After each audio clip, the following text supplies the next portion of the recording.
Thank you. Can I ask a question about this? Maybe, what is the difference between the contract and the agreement that we have with like the club and that we have with the MAC? Is there any difference between those as far as like responsibilities and that sort of thing? And then the follow-up question would be is if they're similar, can we see the permit that the country club has, because we can't give two permits to two separate organizations with different, well, we could do that, but it wouldn't be, I'm looking for the continuity between the permits. If the contracts are similar. I've never looked at, shouldn't say never, I don't know what the lease with the country club provides. Okay. It's been in place For a very long time. well, and it was replaced 4 or 5 years ago, maybe, or renewed. Maybe. Yeah. Was the law not on that you can't have alcohol in town property or in town buildings? Property. So if there's obviously with, they serve with alcohol exceptions. there. There are exceptions, and MAC is one of those. But the difference being that the country club actually operates, part of their operation is a restaurant and a bar that is licensed through the state. And that's one of the issues that we get into with wine.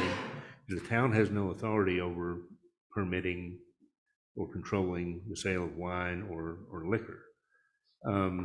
We purposely wrote our code so that it said you could do that with a permit or license from the state. The state does not give such permits for BYOB. They don't care if there's alcohol on MAC property or not. Yeah. But unless you have a permit from the state, you can't do that, and that was by design. The permits that we issue are for beer. Yeah. And I think I'll have to look. I think they have an annual that they already have, but that would be for the 501c3. Yeah. So they would actually be the one selling, serving, or distributing. If a teacher wanted to do it, they wouldn't be covered under that permit, and they're not, I don't think any of them are nonprofits, and they wouldn't qualify to get the permit. The way it's written, there would have to be some changes to the ordinance. So if the state permit doesn't cover BOYB, then the assumption is that if the club were to do a BOYB event, they would need a permit, correct? From us? From us, yes, because it's not covered under the state. Yeah, I have no idea how that's been handled over the years. Okay. Like I said, I was just looking for like continuity because these are two town properties by deed, but they're both being operated independently. So just wondering. Okay. Well, is there a way, I mean, the MAC, if they can have like a license or the right somehow to allow their teachers or people that rent their facilities from them to have BYOB events, can they get that right or license from us once and then, dole it out to the people that they want to allow to do that, as long as they have proper insurance? I mean, they have to cover us, right? Or do they? Who's providing the insurance? Yes, we carry our own liability insurance, but they also name us as an additional insured on their coverage. Right. And so they need to have coverage that covers them in case there's some event or, occurrence that involves somebody who had alcohol on the premises, if they're going to do that. But I mean, I think I went to the concert Saturday night, And there weren't a ton of people there. And I, think back to the Tivoli, when the Tivoli didn't have alcohol sales and now they do. And I think it makes a big difference. It does. And if they could, and this is selling, if they wanted to sell wine, I guess it'd be a whole different ballgame for them. But, I think if people knew they could go and, have a drink while they watched a concert, not too many drinks, of course, but, that might make a difference in attendance. So, Would that be one avenue here, is just to get the state permit? that's up to Because that's what MAC. Yeah, that's not us, that's them. I'm saying Yeah. instead of, There's That's prob- SMAPF. yeah. Right. If, Yeah, sorry, I'm just referring to them as the MAC. You're right. if you're looking to allow that, I think it would be a matter of changing our ordinance. Because the state, as long as you're not selling it, distributing it, the state, I don't think cares. But the ordinance was crafted so that the only way it could happen there was by state permit, so that it was policed and overseen and regulated. If we want to do something different, then it'd be a matter of changing our ordinance, and the state wouldn't have an issue with that. Well, it sounds like we have I'm okay something. with Within us the changing the confines of ordinance. law. Yeah. I would like to look at doing that. Yeah. Just to, I mean, they have to, I think the preservation fund should be the driving force They can behind this. assume the liability. No, they should be the ones coming to us and saying, hey, we want to, be able to sell alcohol. So, Yeah. here's what, I think they need to take the lead here. Not So didn't they us. take the lead by sending us the email asking?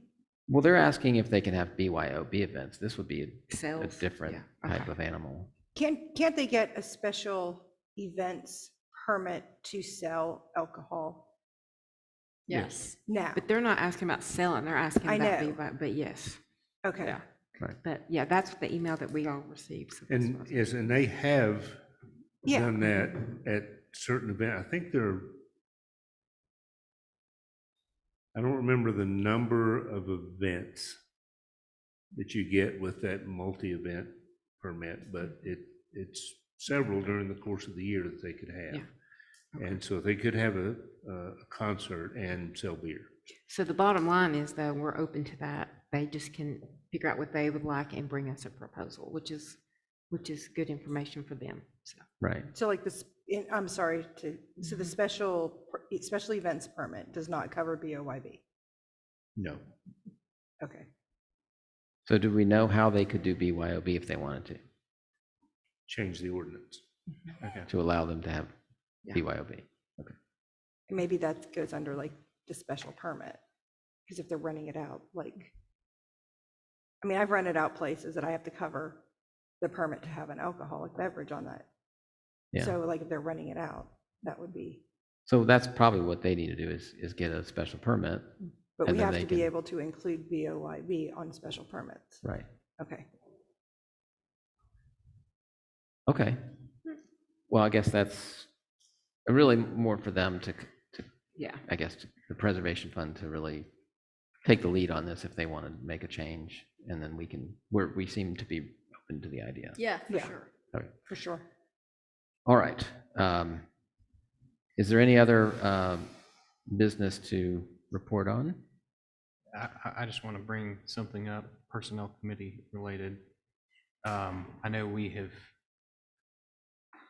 pushed the discussion of the final, I guess, implementation plan of pay scale back that direction, given the difficulties currently, one, getting applications to fill a seat, to get a quorum. Mm-hmm. Should we be proceeding with that? I know best process would be to have the personnel committee review it in the interest of time.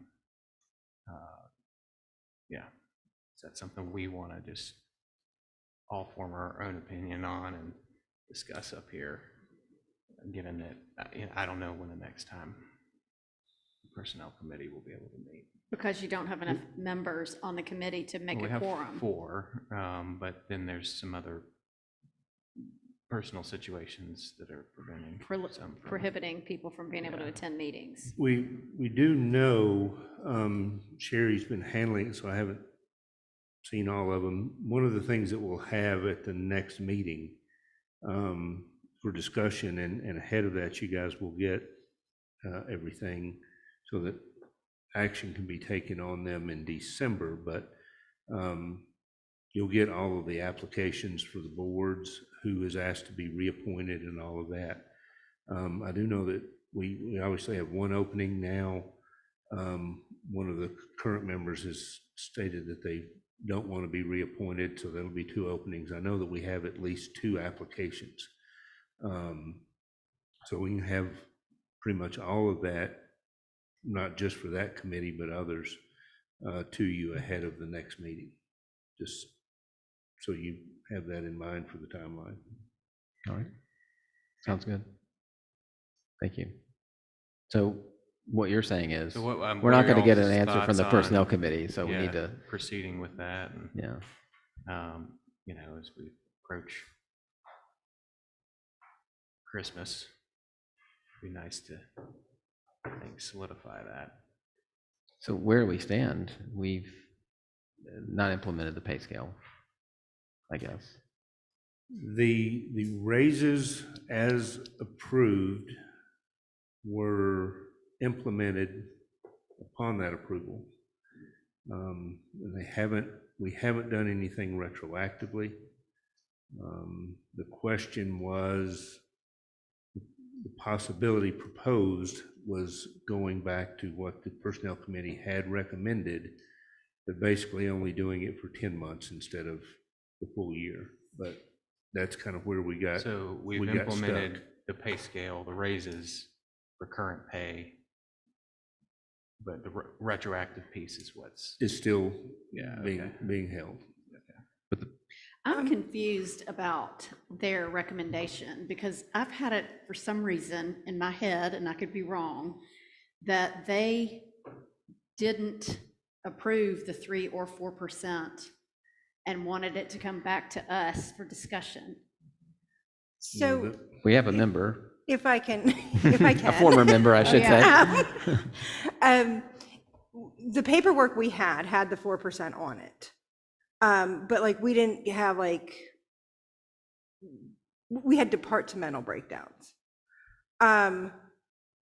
We discussed, and the meeting was kind of, you know, technology wasn't our friend that night to begin with. Yeah. But, you know, our recommendation was that the pay scale, to recommend the pay scale as proposed, which you could possibly say that was with the 4%. But our thing is like, we weren't given any of the financial responsibility to make a decision on. Like, the recommendation to me, and I'll speak to myself, to the reason I voted for it, was because the pay scale was done, it was a data-driven pay scale. It was, you know, the comparisons that they used, that Burrs Thompson used, were spot on. Like that, all of that, their whole process was good. And so therefore the belief is that was, my belief is that's a good pay scale. Mhm. I think moving forward, there needs to be some type of position control policy in place so that we know, not we, but for direction for like when positions come open, how you list those positions, like where, you know, how they start. Also, there was some conversation about like certifications and that sort of thing. Like the pay scale was proposed with a qualifier being tenure. Now, certifications are important, and I believe that they should be compensated for. But because the pay scale was proposed and accepted or adopted with tenure being the only requirement, those certifications need to be held in maybe a different type of framework. Because in a step system like we adopted, or that was proposed,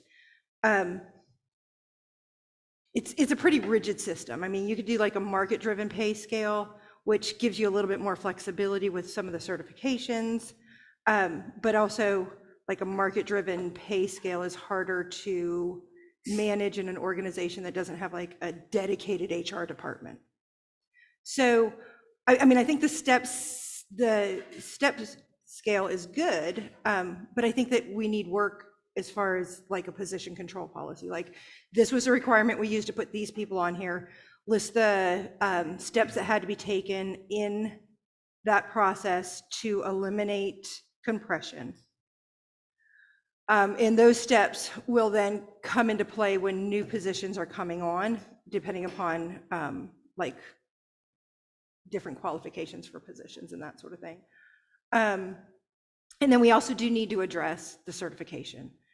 In that there's typically in like a step system or step scale, there isn't that place in there to address certification. So there's just another piece of framework, whether it's like an annual stipend per, and again, like all the positions have to be listed, like all the positions have to have the certifications that are compensated for listed in the job description. But then, you know, whether it's a stipend for a certain certification, or whether it's like, and please don't anybody take mine, I mean, I'm just throwing out a number, making it up, if it's like 50 cents more an hour or whatever that is, but that framework doesn't exist.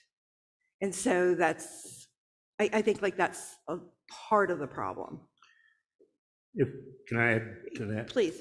One of the issues we had on that is, she said we did discuss that at considerable length. As with our old system, they had far fewer steps until you got to market. But if you had no experience and no certification, you came in at minimum. And if you were, for instance, a police officer and you'd been certified, but just got out of academy and don't have any experience, you'd start at P1. If you, on top of that, you had 3 years experience, you'd start at P2. You could set the same type of scenario here. So if you don't have those things, you start at step 1. If you do have them, you start at step 2 or 3, something like that. The problem with that on the front end, along with some other things, was with implementation, we had people that had those things and had been here for a few years, and we were just getting them to 1 and 2. So we didn't have any room to build these things in. So that's going to be part of the process. And we knew, just like this coming year, getting those folks that have been here for 8 years, but there's just at step 2, we try to get them up closer to where they should be. We also have to look at building in, how do we get those considerations into the system? But with, you know, we were able to look at some compression issues, but the plan as a whole is compressed to the bottom because of the price tag and implementation. So there's not room to do that yet.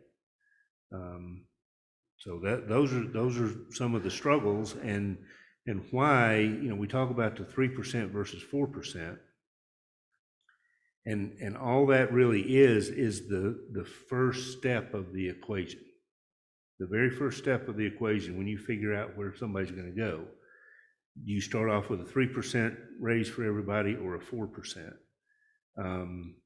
And it doesn't sound like a lot, but the way the system works, with each step being 2%, we saw that that difference actually equated to 2% difference for some people, didn't affect other people at all, and then created some new compression that we didn't anticipate. Nobody, when that compromise was reached, nobody understood that that's how it was all going to work out. So that was the basis of coming back and saying, okay, this has created some other issues. Let's take another look at it. But that's the difficulty of implementation, is that we don't have room to do those things yet, because the people that have them and have been here for a while are down towards the lower end of the scale still. So when you're bringing somebody in, you can't give consideration to that would ultimately put them at or above people that are already here. It's just simply the difficulty of the implementation. But even When there's the the price tag like this, I'm Yeah. sorry. No, and I'm sorry, I didn't mean to interrupt. Please finish. Yeah, that's it. Okay. Even, the circumstances around like the compression that happened that was fixed and then the compression that happened again, like on the backside, like, because there's no position control policy, it's just like this very giant unknown, and there's no way of like, well, there is a way, but without defining how you'll use the pay scale, even on the front end, even if people aren't where they need to be yet, all of that should be, I believe, should be in a position control policy. So that, it builds equity, so that people understand how that's used. But that's just my thought. Well, it sounds like we need a position control policy, but we also we don't have that, so we are going to need to work on it. And in the meantime, we need to either implement the plan as it was voted on or change it. I feel like we should implement the plan we voted on. And, there's going to be compression issues either way. I don't think that if you implement a different plan, you're going to have different compression issues. You're always going to deal with compression issues. So I feel like it should be implemented as it was voted on. But I'm open to any other ideas as well. I agree with that. I think maybe there's fewer issues, but we move the issues elsewhere, 4%. And some of those issues, I've talked to folks about it. I think when you see them hitting a certain position over and over, maybe we need to look at position grading. We know that the process is an awesome process that Steve and Boyd did, and it's as scientific as you can be, but this is being as good and scientific as you can be with human beings and the differences of our organization and the ones we're comparing to, there may be adjustments that need to be made. And those are things I would rather us fix by grading correctly instead of making the 4% adjustment, because if you think about it, we're bumping the folks that the study showed as being closer to market. We're bumping those folks up rather than the folks that were furthest away from the market by the science of the study. Okay. So could we do that on a sort of graded scale like you're suggesting? Well, I think that comes down to department heads and Boyd, Yeah. and working through some of those positions and seeing whether they're fit appropriately or not, based on what we're seeing in the market or what we're seeing or what we know about. Really, it's what we know about our position and how the requirements might be different from the average market that they were compared to.